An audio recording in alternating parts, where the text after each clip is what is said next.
Kembali kepada kasus koperasi Indosuria, ada pertanyaan kepada saya, Pak Otto, bagaimana kalau terjadi ada persekongkolan antara kreditur dengan debitur yang merugikan salah satu kreditur yang lain? Ini bagaimana? Nah, saya katakan bahwa bukan hanya kreditur dan debitur yang bisa bersekongkol, pengurus pun bisa bersekongkol dengan kreditur atau dengan debitur, khususnya debitur. Nah, kalau terjadi seperti itu, maka perdamaian yang dicapai melalui persekongkolan tersebut, hakim pengawas bisa menolak perdamaian tersebut, ya, dan dia akan jatuh pailit dengan adanya penolakan tersebut. Nah, kedua yang perlu dicamkan bahwa kalau di dalam kasus penundaan pembayaran ini, maka si debitur tidak boleh mengurus sendiri lagi hartanya, harus bersama-sama dengan pengurus.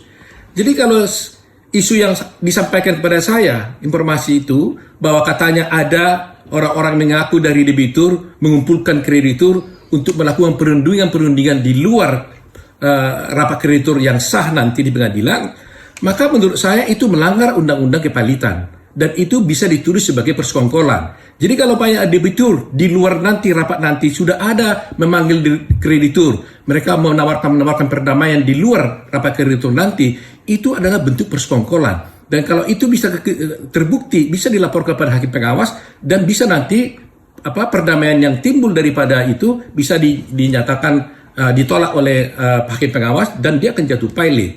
Nah, oleh karena itu saya meminta kepada semua kreditur maupun kepada si debitur dan terutama pengurus daripada PKPU, jangan sampai melakukan hal-hal perbuatan seperti itu. Karena tidak hanya debitur yang bisa disalahkan, kreditur pun juga disalahkan kalau dia bersekongkol dengan debitur. Dan ingat, di luar undang-undang kepalitan ini bisa dijatuhi sanksi pidana. Karena bersekongkol, orang bersekongkol untuk menipu, melakukan perbuatan yang merugikan salah satu kreditur, itu adalah dapat dituntut secara hukum yang sah, ya, secara baik pidana maupun perdata. Oleh karena itu saya sarankan, kalau debitur sekarang ini ingin bertemu dengan kreditur, boleh-boleh saja, tapi jangan sekali-sekali Anda membicarakan penyelesaian hutang dengan cara umpamanya ada harta debitur yang ditawarkan untuk diserahkan kepada seorang kreditur, itu tidak boleh dan itu melanggar hukum. Nah, yang kedua, kalau debitur melakukan pembayaran kepada salah satu kreditur saja atau sekelompok kreditur saja, itu juga tidak boleh.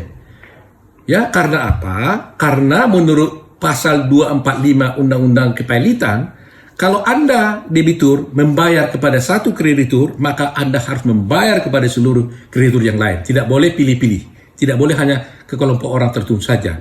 Tapi sebaliknya juga, debitur juga dilindungi. Dia tidak bisa dipaksa untuk membayar hutangnya dalam masa proses penundaan selama proses PKPU ini berlangsung.